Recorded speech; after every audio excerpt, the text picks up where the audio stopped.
Today we're showing you a 1983 John Deere 2750 two-wheel drive tractor. Tractor does have a full cab on it. Hour meter is showing 3,400 hours, but the hour meter is not working, so the actual hours are not known on this machine. RPM needle is working, but the hour meter is not moving again, so the actual hours are not known. Overall, it's a running, working tractor. Engine, transmission, 3-point PTO run and operate as they should with no known mechanical issues there. It does have a fuel leak on the injection pump here. You can see it's kind of wet around the top of that injection pump, which is not really abnormal.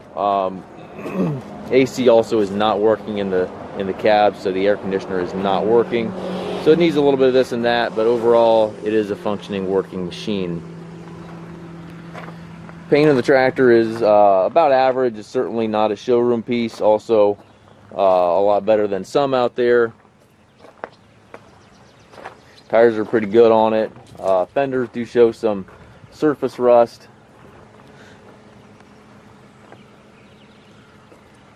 It does have a 3-point hitch with extendable arms, 540 PTO, drawbar and top link are both with the tractor. It does have dual remotes back here.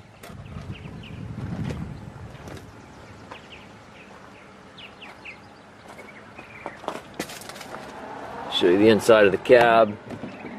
Cab interior is pretty much gone on it, as you can see.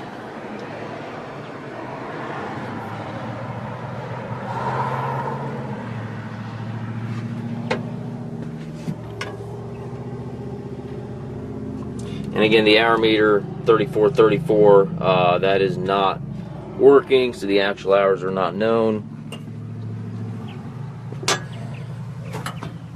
We do take trades. We also offer financing for qualified customers. We also can arrange delivery here within the U.S. If you have any questions regarding this tractor or any of our other used tractors, please contact us at masttractor.com.